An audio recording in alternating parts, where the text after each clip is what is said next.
Welcome to Peoples and Things, where we explore human life with technology. I'm Lee Vinsel.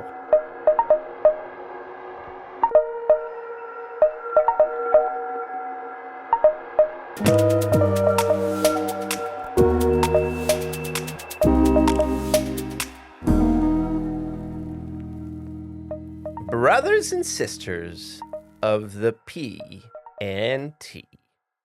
I see this episode as part of a little series we have going on the technology or infrastructure of money, finance, banking, and the like.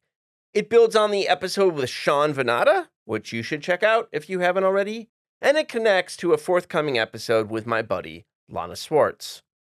In this episode, I talked to historian Mary Bridges about her book, Dollars and Dominion, U.S. Bankers and the Making of a Superpower. Mary is Ernest May Fellow in History and Policy at the Belfer Center for Science and International Affairs at Harvard University's Kennedy School of Government. In Dollars and Dominion, Mary examines how the creation of a new banking infrastructure in the early 20th century established the United States as a global financial power. Mary and I had a lot of fun together covering a range of topics, but at one point you'll hear Mary threw me for a loop when she pointed out a blind spot of the infrastructure framework for understanding history. And that blind spot is the inability of that framework to deal well with discontinuity and decline. Specifically, when scholars focus on infrastructure, we can tend to treat its components as fixed in time and space, as though a road or something like that doesn't go away. But of course it does, or at least it can. So then, what do we do with, ghost towns or dead malls? I guess I just hadn't thought of it from that particular angle before. But this is one of those beautiful times where an unexpected twist in a podcast interview led me to do some new thinking and to pull together some things I'd been thinking about for a while, but didn't have a good container to get them down coherently. So along with this episode with Mary, I'll be publishing a new essay on the P&T newsletter exploring themes and processes of interest, investment, growth, and decline. And this is one of the big reasons I make this podcast, because I learn from it and it spurs me on to new thinking. I hope, dear listeners, my brothers and sisters of the P&T, that the show also sometimes does this for you. Because what else are we here for but those moments where Mary Bridges and other guests give you a little unexpected zing? The kind of zing that makes you go, well, it makes you go, hey, get excited!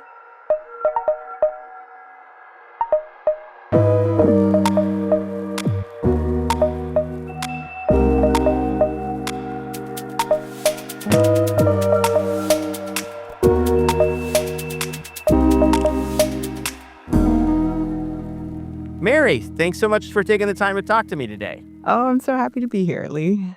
So,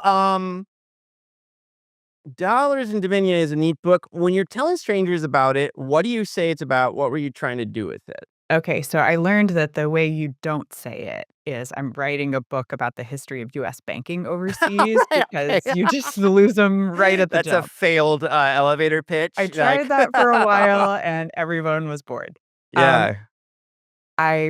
If you say my book is about the early foundations of U.S. global power through companies, people tend to get more interested. That's And nice. Yeah. Thank you.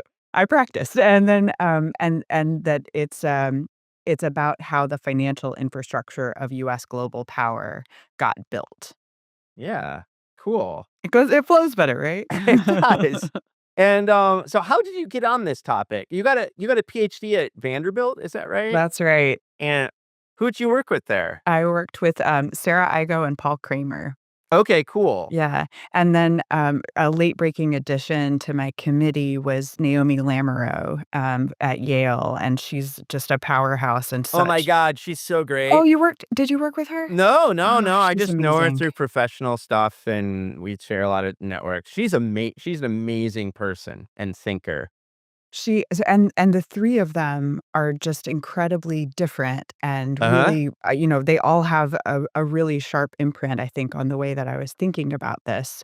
Um, but the answer to the original question is Yeah. not intentional. I Right, really right, right. I We don't. Yeah. Yeah, yeah, and man, if you had told me I was gonna write a book about the history of banking, wow, no, thank Right. you. Yeah, so I I guess I was before grad school, I had a different life as a business reporter, Yeah. and, so I've always been interested in how US multinationals sort of redefined the second half of 20th century history and ended up taking up so much space in the world, and, I guess I just started trying to follow that thread of a history of US global power, but not through the military or State Department, and one of the ideas that was really captivating to me was this moment of US bankers jumping off ships and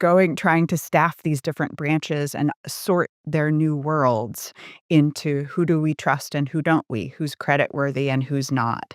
And so those were some of the animating questions that started this search, and then difficulties in answering them, or kind of archival detours then make their mark and wind their way through the book.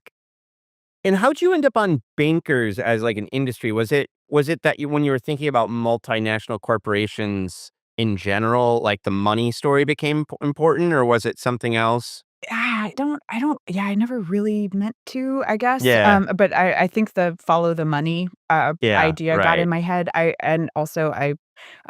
was a historian of science as an undergrad, and the idea of knowledge practices, banking is a really good place to think about systematizing knowledge practices and how those interface with power, and so it was kind of it wasn't intentional, but I think it's obvious when those were my concerns that that's where I would look, I guess. Oh, that's cool. And so, I know, we did had a little pre-conversation a couple days ago, and so we'll talk about one of your chapters later where you deal with training, and you said something like, "Well, history of science for the win," or something like that, something to that effect. And Totally. so you were like you studied history of science as an undergrad and kind of like picked up on those approaches to things. Absolutely, yeah, and, yeah, knowledge practices and, kind of bodies of expertise and practice. Those are questions I love. Yeah. That's very cool. I just like now all of a sudden my brain's like rearranging the whole book and Right, seeing all these different elements. I love totally. it. Let's see what happens here. So, and then what kind of research should you do for the book, and like, what were your main archival sources and stuff like that? Yeah. I guess I should say the thing that I didn't expect at the outset that complicated my attempt to write a story, or what I thought was a story about knowledge practices in banks, was the Federal Reserve, and that didn't I didn't realize what an important kind of how central that had to be to the story I was telling, and so that, questions of state power and governance and, kind of money making via regulation and that sort of thing, really hit me, uh, just front and center in trying to tell that story, that as much as I thought I was telling a Yeah. story about US power via corporations, it's also totally a state story. And did you just kind of stumble into that? I mean, like, how did you get onto the Federal Reserve part of it? Were you telling the history of your actors and then it was like, oh, the Federal Reserve is like hugely important, it turns out, Well, or I had read, of course, the Federal Reserve is gonna be important if you're studying banking in the early yeah. 20th century, and there's obviously the fact that the Federal Reserve Act of 1913 changed the regulatory landscape. Yep. So, national banks were not allowed to open branches overseas before, and then all of a sudden in 1930 after the act, they are. And so, obviously, I knew I was gonna have to bump into the Federal Reserve System. I did not realize I was gonna have to fall down this rabbit hole of Yeah. an arcane credit instrument, All right. but then I kept on running into it in different ways and was finally like, "Oh, gotta learn this." Yeah, yeah, yeah. Yeah, this is like a common trope, I feel like, if you read Adam Tooze's Crashed or whatever, I mean, these books, you're gonna have to get gritty with with the financial instruments at some one point or another, right? Exactly. Or you're not gonna know you're not gonna be able to tell the story right. So, yeah, I finally had to pause. Okay, how do these work on balance sheets? What's happening? And it really I that I've got, like, 5 other bankers' acceptances chapters. That's the name of the arcane credit instrument that the Fed, creates, at in 1913, or the Fed enables, and, yeah, it just started out with this basic question of what is this and who's making money on it? And just Yeah. a very, very what I thought was a straightforward question. Um, yeah. Took like 2 years of your life or something Totally, like totally, totally. Exactly, a that? gajillion spreadsheets and all kinds of stuff. Oh Yeah. god, yeah, nice. So, did you find was there like a central archive for you or yeah, tell us about that. Sort of. Yeah? The 2 biggest ones, were the National Archives has a really good repository of information, particularly about, this early bank that I studied, the International Banking Corporation, and its work in the Philippines. They have some really great records.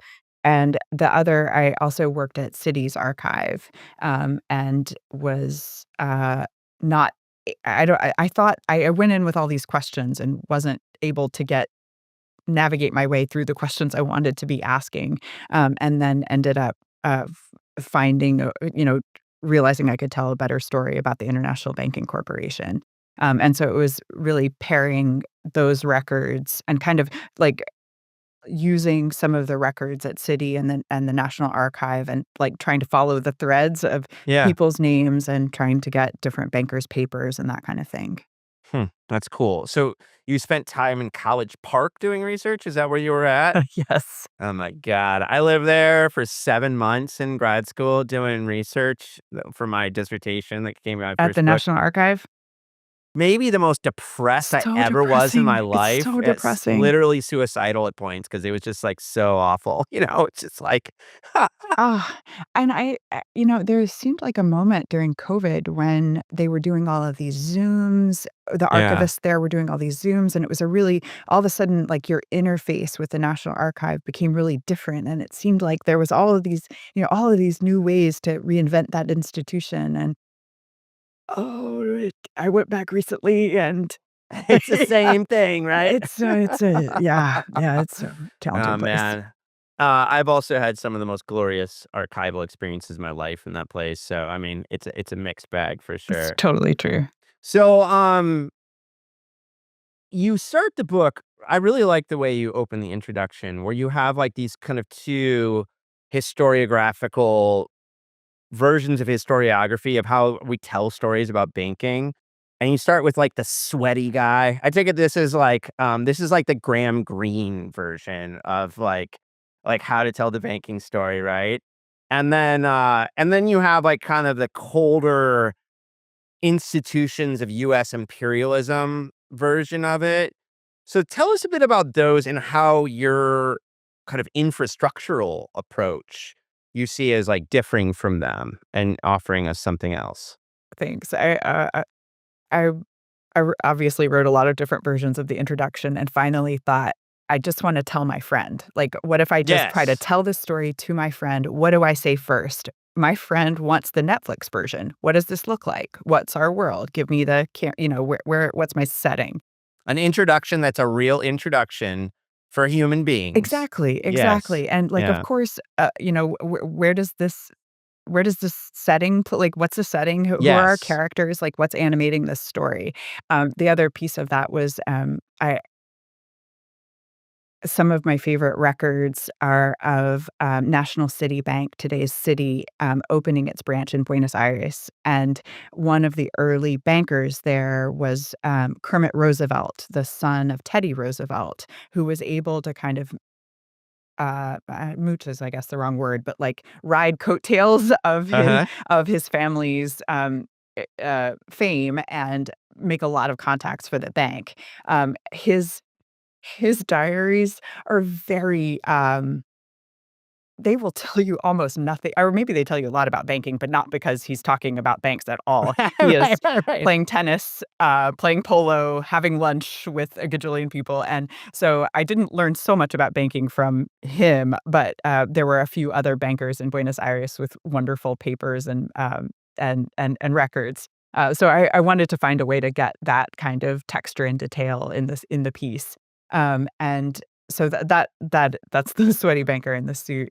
And then it felt like there was this other, kind of behemoth of an approach to reconcile or to situate, which is the story of, like, you know, big abstract nouns of US global power and, imperialism, and the both of those stories are real, both of those really Yes. matter, but they have been told, and they don't tell us how that power, played out, how it took shape, what difference it made long term, and it took me a really long time to realize what I was writing, what I came to call, an infrastructural history, and it's a story about the systems and the networks and the ways in which practices get, sort of drilled down, planned, created, and maintained, over a period of time. So,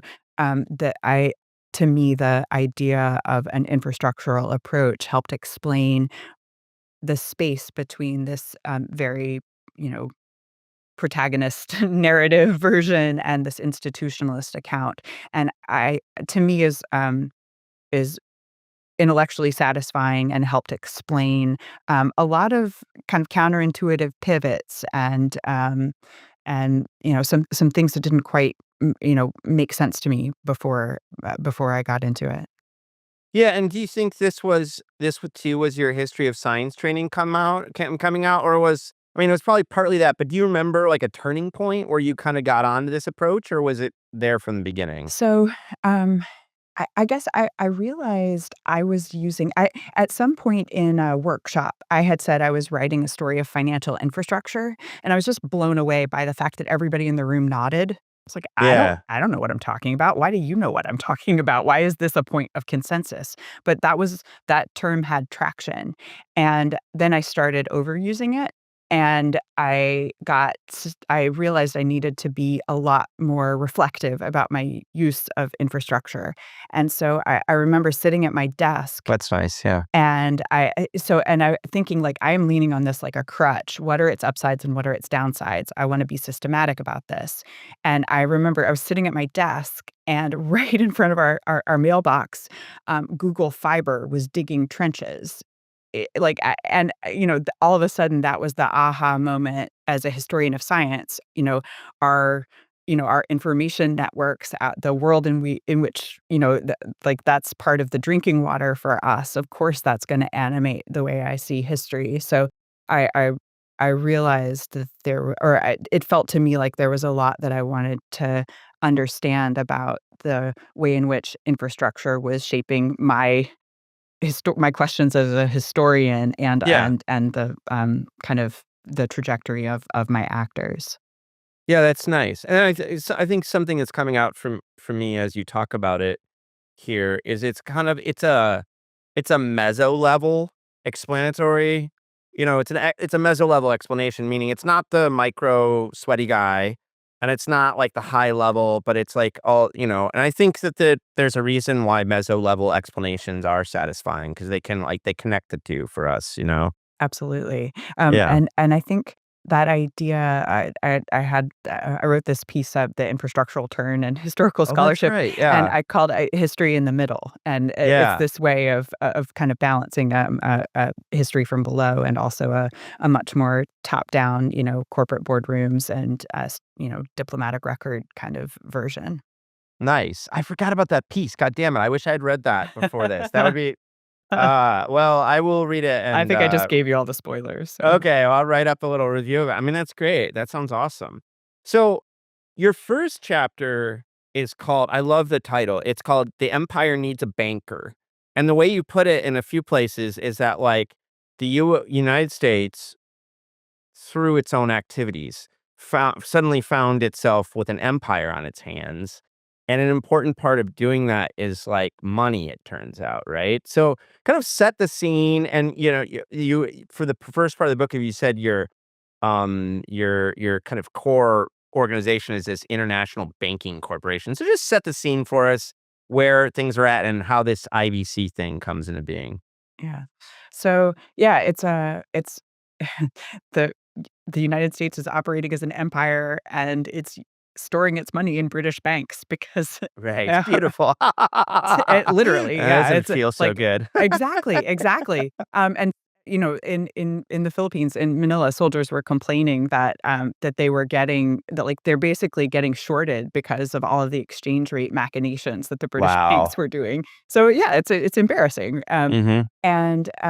So the institution that really defines the early chapters of the book is the first major multinational US bank, called the International Banking Corporation. And, IBC was a totally bizarre institution. I think I can't remember if this made it in the book, but I called it the side hustle of, Gilded Age tycoons' heirs. So it's a lot of money from, the early board is big names of railroad building and mining and, some of the major industries of 19th century US economy, Guggenheim, Vanderbilt, some money from Equitable Life Assurance. And so a lot of, uh, US, largely New York interests with, aspirations of overseas exports and kind of becoming more international. And so this group of industrialists led by, an arms dealer, Marcellus Hartley, who, Nice. who made a fortune during the Civil War for the buying up for the Union Army going to Europe and buying arms so that the Confederates couldn't. And then after all of those munitions factories went bankrupt, after the Civil War, he bought those up too. So he was a major Connecticut-based, kind of industrialist. And Connecticut at the time had these laws that still allowed for special chartering. So it was, susceptible to influence from large industrialists and donors such as him, and they got this charter to, open a bank that could do anything, could print money, invest in anything, as long as it did so outside of Connecticut. So Right. Don't mess up our backyard, but exactly. please go do whatever you need to do. Go to New York, they'll love you, they'll love you. Go abroad, sure. So, it's a pretty undefined entity, there I found these board meeting records where people are debating, like, should we use this as some, like, bizarre slush fund holding company so we can, Wow. buy up banks in other states or other countries, and, Yeah. like and so, it didn't seem, like, intentional to create a multinational network of branches that I'm not quite clear when that became, the mission for IBC, but they pretty much piggyback on where they think US interests are really taking hold, which is, US imperial activities. So they're one of their first branches is in Manila. IBC opens, branches in China to be the transmitter of the Boxer Rebellion indemnity payment. They have branches in the Panama Canal, and they're exploring, Cuba. So they're Nice. really thinking in terms of how can um, one of the one of the people on the board said, "We're going hand in hand with Uncle Sam." So Yeah. that's sort of it's I don't know, it's kinda like a puppy dog, effect at the beginning. They're constantly, lobbying, because a lot of the board members are friends with Teddy Roosevelt, so using all of these different pressure points to try to get, contracts to be the fiscal agent for the United States in these different, overseas activities. That's nice. That And was, one of the things I love about this kind of infrastructural practice, organizational perspective you take, though, is that a theme throughout the book is that these folks are actually not always doing like what US imperial interests would suggest they should do. Like they have their own interests and their own games. So like draw that out for us, because it would seem like, if we're going hand in hand with Uncle Sam, then we should always be going hand in hand with Uncle Sam. But it turns out we're actually sneaking away from Uncle Sam sometimes and doing just like whatever we want, right? Once we have Uncle Sam's deposits, then we Yeah. will do what makes us richer. Exactly. Yeah. It's like the Yeah. network has its own capacities, right? So, Hmm. so a very concrete example is in Manila, the political priorities of the U.S. colonial regime shift in 1912, and the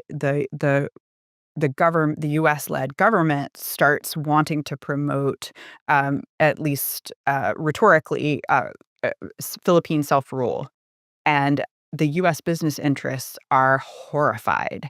And actually, a lot of the former colonial officials roll off the government, resign in fury and disgust, Okay. Yeah. and then borrow money from IBC to start their own businesses. So there's this one amazing business that's the former governor general, the head of the prisons, and the former head of customs. They all resign from the government and they become board members on this company that ends up borrowing heavily from IBC. So it's this Nice. new entity for supporting it's infrastructural continuity, Right. even though the political mandates from Washington are different. So yeah, exactly. It's not hand in hand with some Uncle Sam at all. Right. And no, I love, so you have a couple chapters that I especially love just because as like methodological examples. I'll refer the training one we're going to talk about later again here. But in chapter 3, you have that you use loan portfolios from the IBC to like really examine like what are they up to? What are they actually doing? Okay. And I really like, I mean, some of it you just flagged is like what they're actually doing is building these relationships that kind of run counter to mandates from Washington at this point. But the other thing that I thought was just like sociologically really nice and kind of like what you would expect on some level, but for that reason, that much more delicious. I love it when things like actually the world turns out to be reliable, is that you see the bank creating these kind of like elite to elite relationships of, they're coming in there, but they're going to give loans to people and do banking with folks. And who do they do that with? Existing elites, Right. right? Right. And so, you have like Chinese merchants as one example. So you have an existing elite there in Manila, and it's like, well, of course. I mean, that's what a bank's going to do, right?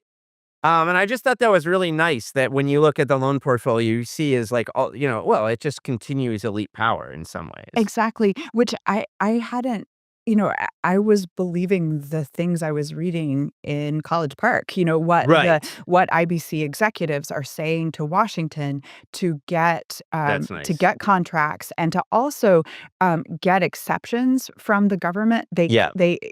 So they're constantly promoting this vision of US bankers as providing a beachhead for US business. And, I thought that that was a reflection of their business honestly, until I got into the loan portfolios, which Nice. I honestly I did not mean to do that chapter at all, but Yeah. it was during COVID. I was supposed to go back to the National Archive and I couldn't, and I realized I had taken some pictures of these just disgusting looking ledgers and Sure. auditors' reports, and then Nice. I just thought, "Huh, I wonder if I can follow this money," and I found 96% of the recipients in the loan portfolio and was able to code them and figure out where the money was going, and also find some of the fun, threads in them. I It felt to me like I was unraveling a sweater, just, like, Yeah. pulling any Right. of the threads. Hmm. So and, yeah, like you say, it's completely not at all surprising. The overwhelming majority of lending was going to largely European export businesses that had been, powerhouses throughout the 19th century under Spanish rule, Right. Right. there and also totally not at all surprising because all of the managers or many of the managers are British.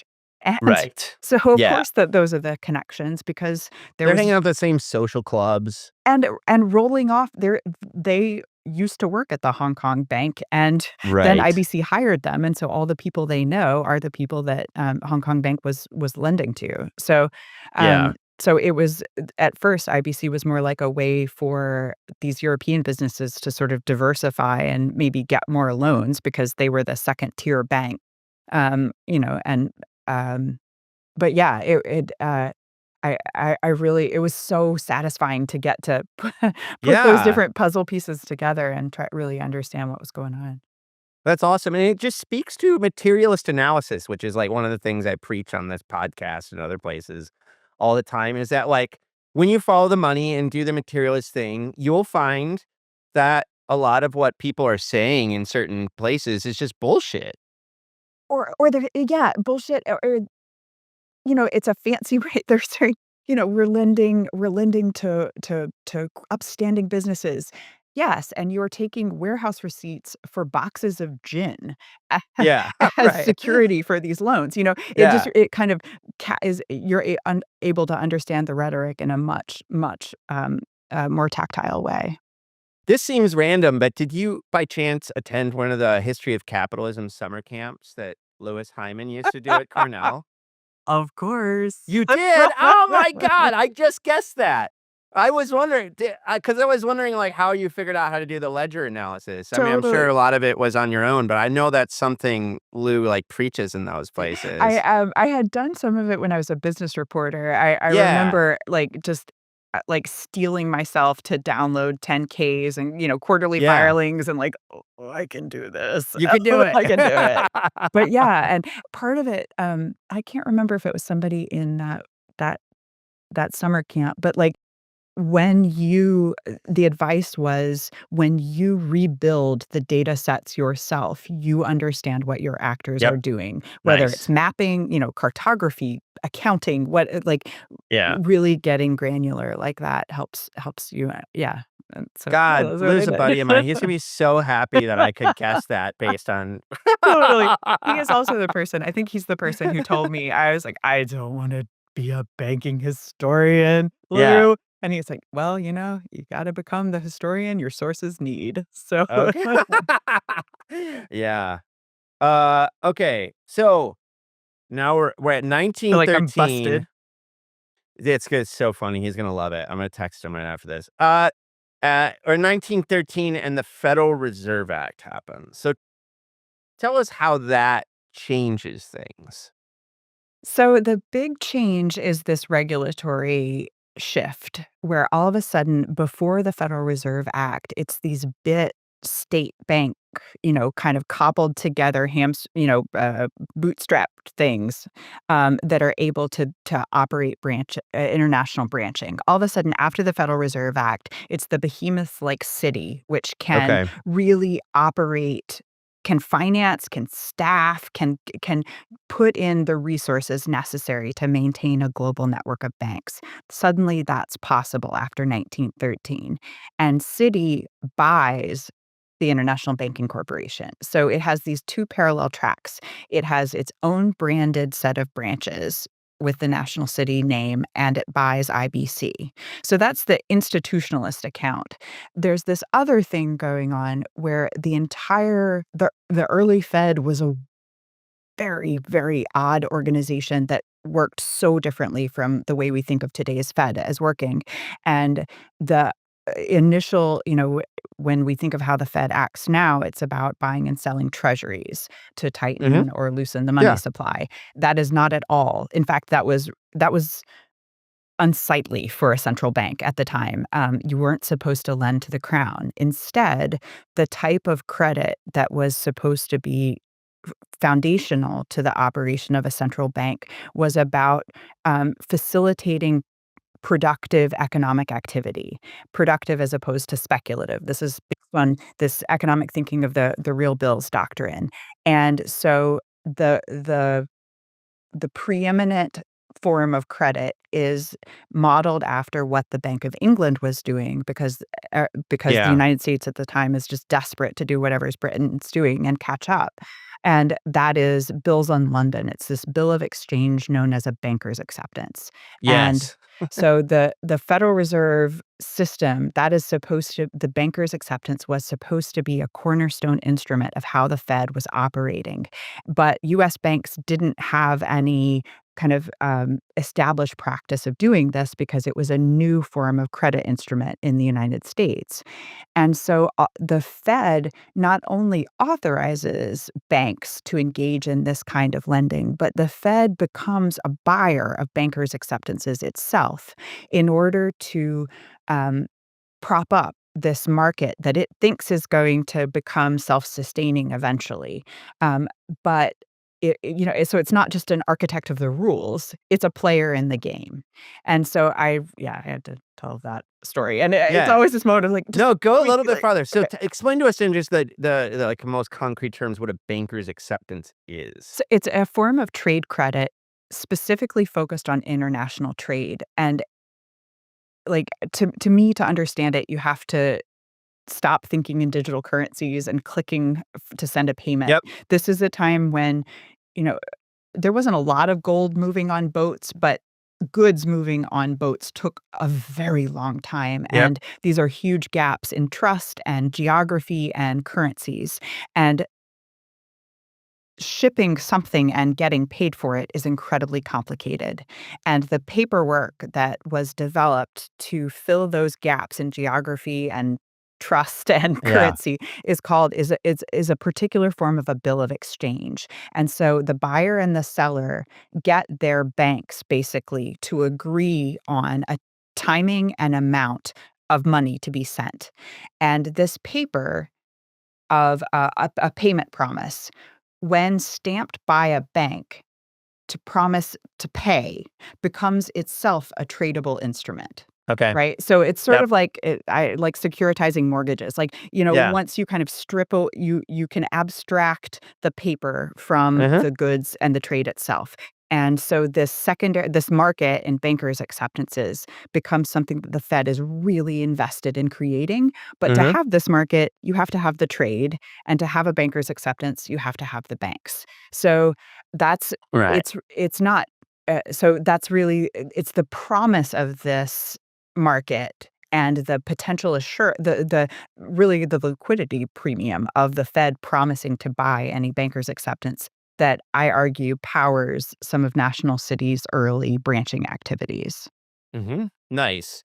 And you see this kind of acceptance market as eventually allowing the state to kind of deploy a kind of power that's different than gunboats and what we think of as traditional power. So how does this thing become a form of power? Through the paperwork. Right, right, right. Right. So, I mean,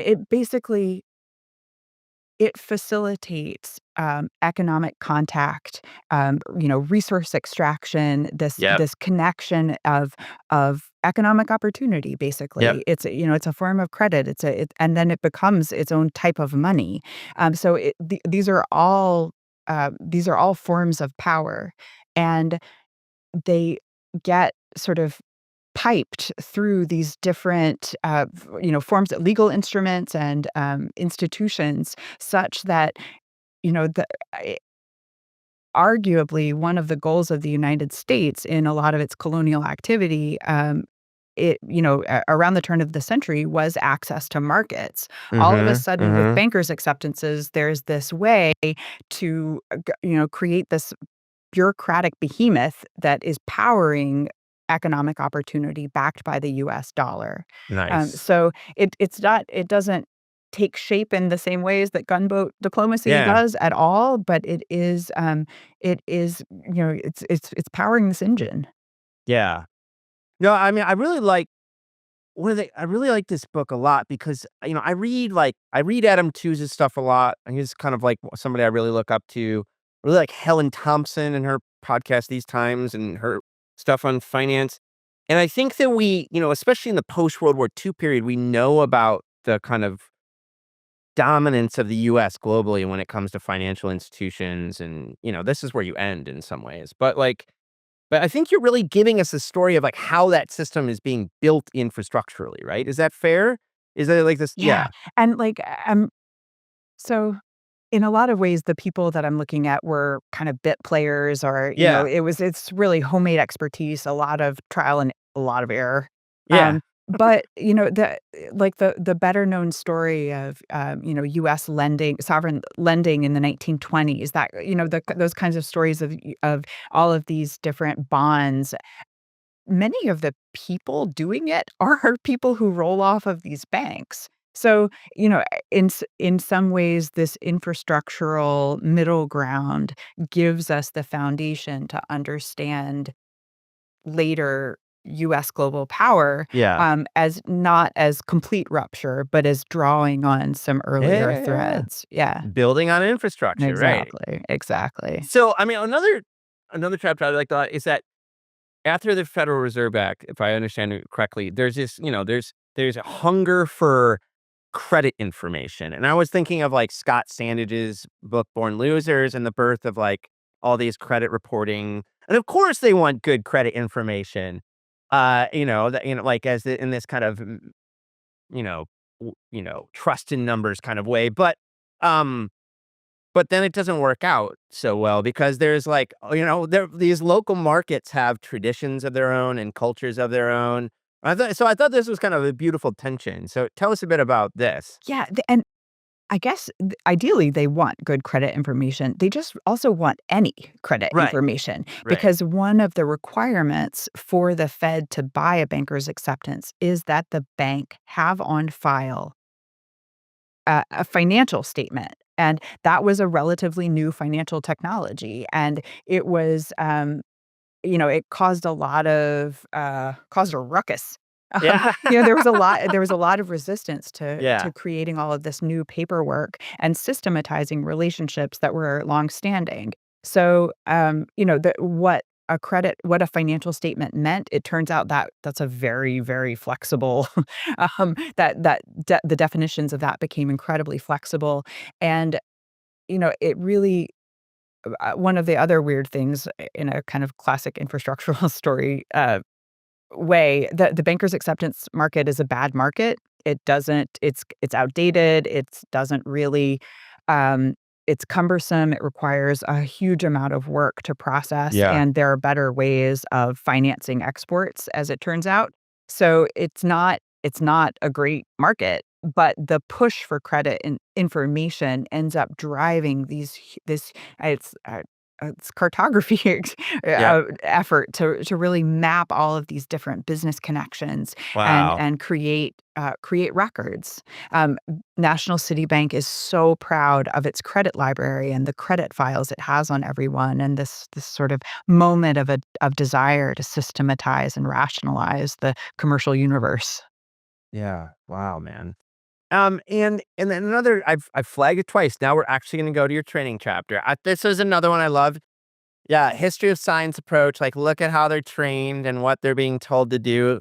But it's just beautiful. My buddy Eric Hounschel, this historian of social science and other things, he wrote a dissertation on the sociologist Paul Lazarsfeld, and he had a chapter on like Lazarsfeld's training program that he had developed. And it's just like you get to see so much about the construction of selves and ideals about all this. So anyway, I was very happy when I got there, and kind of just tell us a bit about it and how you got onto it. I feel like it's the consolation for getting through the Fed chapter. You're like, "Oh, finally. Great." Yeah, and also who can resist the opportunity to talk about pneumatic tubes and that Yeah. kind of thing. Right, right.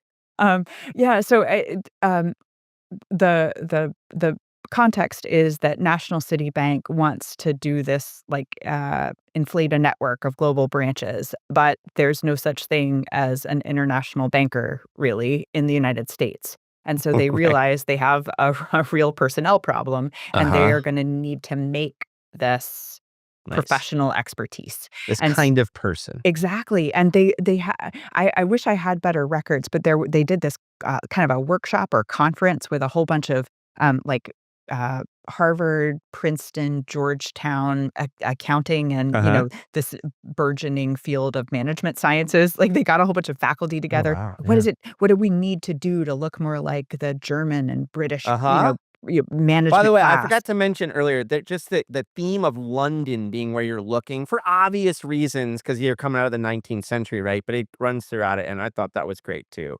Like, what are you gonna do as these folks? Of course, you're gonna idealize London. Yeah? because they do it so much better. Yeah, Yeah. exactly. And I love that, like, for IBC, I could never find what if they had any kind of systematized training, but the way that the New York executives would talk about it, they would just send new hires to London, like, they might just, Uh-huh, like, right. take it in by being in London, you know? Yeah, yeah, the grand tour of London. Right, exactly. Oh, yeah, I'm sure you'll figure it out. Um, but so National City creates this program, and Yeah. it's really a beautiful moment to see what they thought a person should know in order to be an overseas banker, and they're so proud of it, so they document it, just extensively Mhm. in, their own newsletter, and, a lot of the bankers who participated. It was such a self-conscious exercise that many of the participants in it had reunions. So, like, Wow, yeah. they literally lived in a clubhouse together. They had a newsletter for their initial, missions overseas so they could stay in touch. And so it's this real, like, bubble of a moment where you can see what went into it. So, yeah, it was, irresistible from a historian's perspective. Yeah, that's awesome. And, like, just give us, like, a small taste, like, what you give us an example of, like, what the bank thought these people needed to know or how they needed to be or whatever, yeah. So my favorite class was, commercial geography, and that was, like, it was astounding to me that Nice. almost everything was, arithmetic, like, business letters. It was very, very, interior to the walls of a bank stuff, and this one class of commercial geography was where they would learn about the world, and so it was, something like 16 lectures, and it was, the first lecture was, like, global history of business from 0 to 1900 or something, Nice. and it Sven Beckert would have been so rich back in the day, right? totally, totally. And the person who taught it, had come from the US government. He National City created a new office of statistics for him. And so it's this moment where National City is trying to get much more quantitative in its understanding of the world, but it's Yeah. a real commodities driven perspective on things.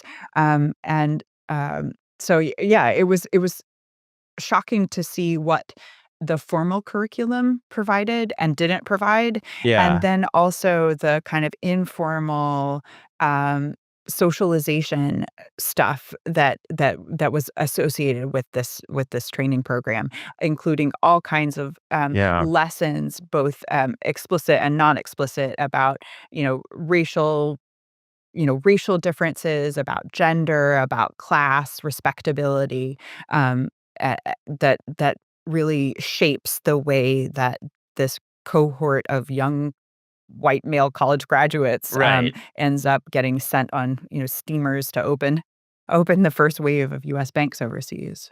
What a wild world. I feel like sometimes, this is a small tangent, but sometimes I think in STS worlds, like, we like to be critical. I'm critical, we're all critical. And that's great. We should be critical. But also, I think we don't emphasize enough how useful the knowledge we like the way our approaches to the world. And actually, like, if you're doing global business, it helps to, like, be able to think about technology markets around globally and all these kinds of things. And, like, I would love to teach a commercial geography class like that. That would be hot. I think a fun project would be to try to understand, like, the different iterations of commercial geography, like, Yeah. in what does it look like in different eras? Yeah. Yeah. There Oh, are interesting. almost Yeah. no people in that approach, that commercial geography I bet class, not. like, Yeah, I would not do it the way they did it for sure, exactly. right? But like something in that space could be very cool. Totally, Yeah, yeah, totally. yeah. All right, so I kind of want to build towards talking about, what one way of putting it is resilience but also inertia and momentum and metaphors like this. So, but one easy way into that through the book is by talking about the Great Depression and what happened during that time, because it's obviously a very disruptive period.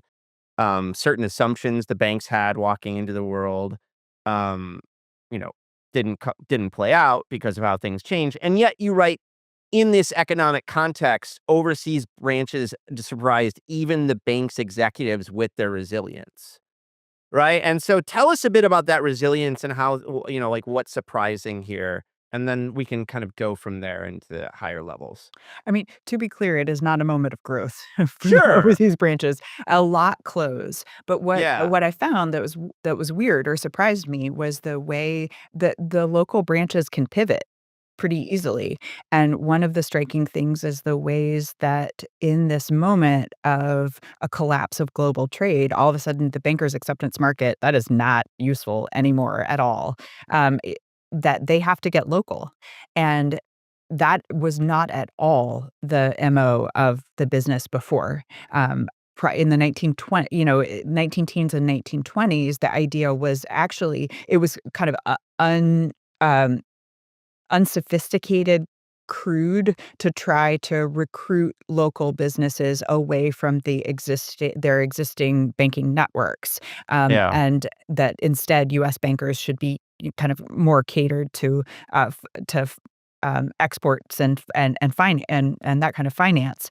But in the Great Depression, they have to get local because there's nothing else or close. Right. So, Right. the banker in China is sending a memo to headquarters, like, we are tapped out of, there are no more British businesses we can work with. There are no more US businesses. We must start being serious about getting local Chinese businesses or we can't function.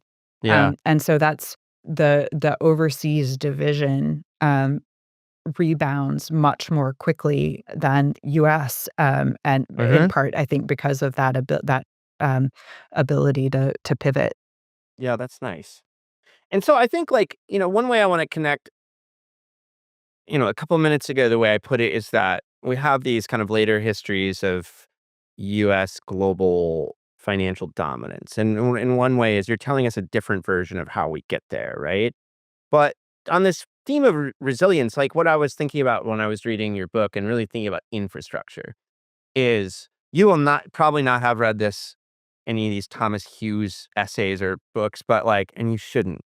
This is like just me kind of thinking as a historian of technology. So there's Thomas Hughes is, this professor at Penn, and he writes this book, Networks of Power. And like what he was thinking about during this time is that this is the moment when like social construction of technology as a concept is emerging, like that whole idea. And, there's this whole debate about like social construction versus determinism that's totally fruitless as far as like we spent like 30 years doing it. And I don't think we got one damn thing out of that conversation. But one thing we did get out of it maybe is Hughes was trying to figure out like a way to split the difference. And in his book and this essay that's in the social construction of technology book, he talks about momentum. And the method that, he's talking about electrical systems, and he's saying there's moments with like a utility where you have like enough network effects and buy-in from people that it almost just becomes like a ball that's kind of rolling under its own steam, right? I mean, like the electricity system is not going to go away very easily from culture, like that's not happening because there's kind of like just habits around it. And then the other, and the other metaphors is kind of like path dependence in economics, which is like you start somewhere and you start going down a road and then you're down the road and, you have ways of doing things. You're not going to undo that very easily. Right. And finally, I mean, I think on a much more basic level is that as a reader of social science, I have a kind of human habit based view of looking at humans, which is like most of what we do day in and day out is not thinking, right? Or like changing things. It's just kind of like doing what we do. So I wanted to talk to you about that because I feel like as I was reading, I was feeling like part of the part of what this infrastructural vision you're giving us here really gets us, I think, is this sense of like how practices and habits are developing in these places through these banks, which kind of explains the post World War II dominance. I'm not saying completely, but it's part of a partial explanation, right? Does that make sense to Yeah, you? absolutely. So, I mean, this is a problem. I think you were totally right on. The term I like the idea of momentum a lot, and I think that explains some things. The thing I struggle with, just kind of from a conceptual level about an Yeah. infrastructural approach, is that I um I worry that it can be a little bit of a just so story, that that we use Uh-huh. momentum as an explanation until it doesn't work anymore. Um, That's nice. Yeah, I agree it's with like you. And it can be a inertial kind of until it's not. functionalism too, right? Yeah, Yeah. yeah, Yeah. totally, totally. So, like, Yeah.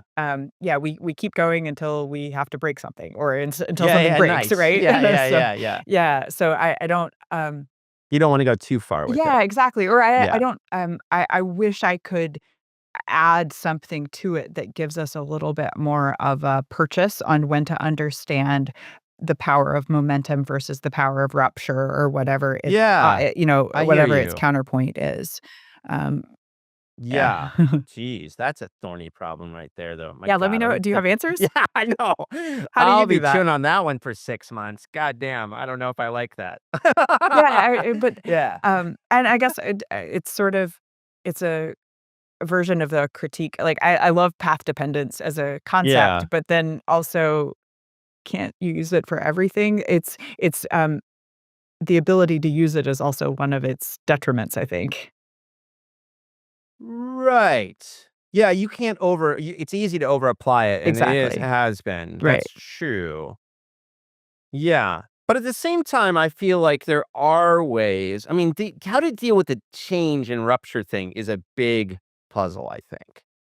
At the same time, I do think that, I mean, one argument from like the sociologist John Levy Martin is that institutions just are habituated ways of humans doing things, right? And I think that that's kind of like what I like about your infrastructural picture is it kind of like connects the sweaty guy to the institutional level in that way of saying like, well, it wasn't just sweaty man hanging out at clubs, and it wasn't just like this high level.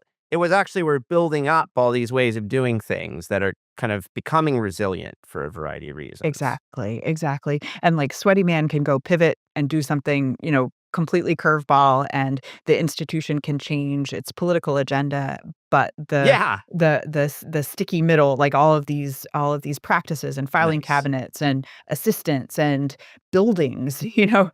all of that does have its own, a kinda it tips in a particular way. It has a certain disposition, um, Yes. and it's often towards trading with the United States. Yeah. Right, right, right, right. Well, just to get at the like, yeah, Tewes is writing a series of like, actually, I don't know if you've seen this, but if not, you should check it out. He has a series of essays he was writing about American hegemony emerging in the early 20th century. Yeah. I'll send him your book via email today just to let him know it exists because I think it fits how he's writing about these things. Thank you, thank you. Um, uh, yeah. Great. And so, oh god, this rupture thing's gonna screw with me for a year. I don't know if I like that you did that. You're gonna come up with a great idea and let me know I what don't it is. know. I don't know. So what your next thing is more infrastructure, but you're looking at like, like more traditionally defined infrastructure in this case, right? So tell us a bit about Yeah. that. So I'm looking at infrastructure as a place of convergence, and I particularly want to focus on U.S. infrastructure building overseas as a way to bring together diplomacy, kind of a political thread, finance because of the huge investments required, and engineering expertise, Nice. and understand the way those people and modes of thinking get baked into landscapes, basically. And it Cool. seems to me like it's this, movement back and forth from overseas projects to US projects. Yeah. And so I wanted to, the term I was using in my head was trapeze through through the 20th century of these US ports and railroads and kind of traditional, public works-ish things overseas, to like the Tennessee Valley Authority and US interstates, and it looks to me like a lot of the same concrete pourers and financiers involved in the project. So there's this company that went out of business in the '60s, I think, that's one of the first US engineering firms, and I actually kept on running into them in IBC's papers.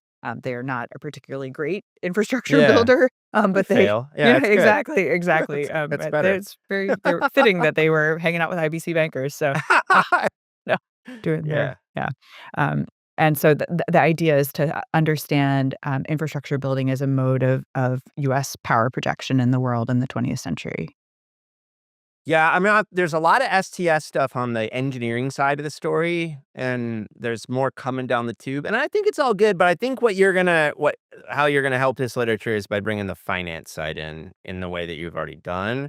Because I think a lot of STS, man, I'm writing one of the million essays I'm writing for my newsletter right now is about like how we need to teach people to think about markets and money. Because I think this is like where a lot of the STS stuff falls down, unfortunately. It's not bringing that materialist kind of follow the money thing into it enough. And it gets stuck at like, let's follow the engineers, which is easy to do in some ways, you know? So, yeah. And the money is such a huge part of it, and just Yeah. figuring out that interface is really important. Yeah, I totally agree.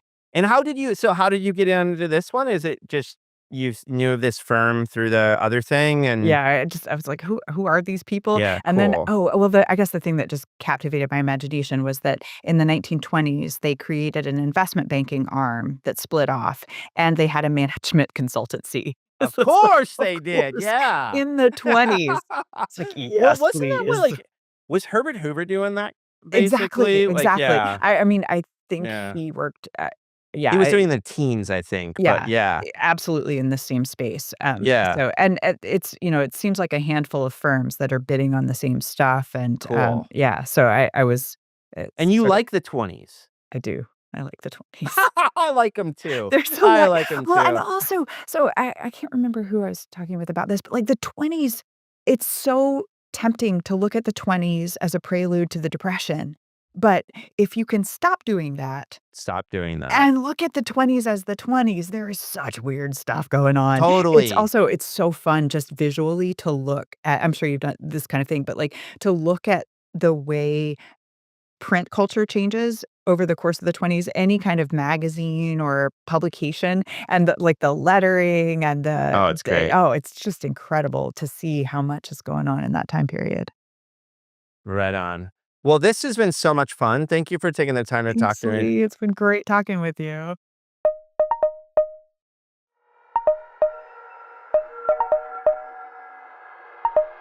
I hope you enjoyed this episode of our podcast.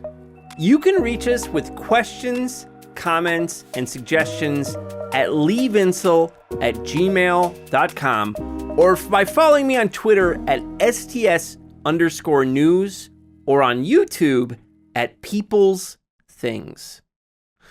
Our podcast is distributed by the New Books Network, the leading platform for academic podcasts, so that you can find us wherever you get your podcasts. Peoples and Things, like most things in this world, depends on the work of many people. I want to thank my brother Jake Vinsel for writing the music for the show. I want to thank my buddy Juliana Castro for designing the logos for the podcast. You can check out her work at julianacastro.co. Joe Fort is the producer for the podcast, and Mandy Lamb is the production assistant.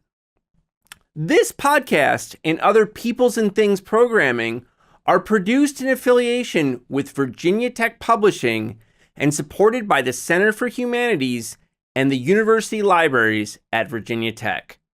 For information about other podcasts from Virginia Tech Publishing, visit publishing.vt.edu. For the entire Peoples and Things team, I am Lee Vinsel. And most importantly, I want to thank you for listening. Thanks.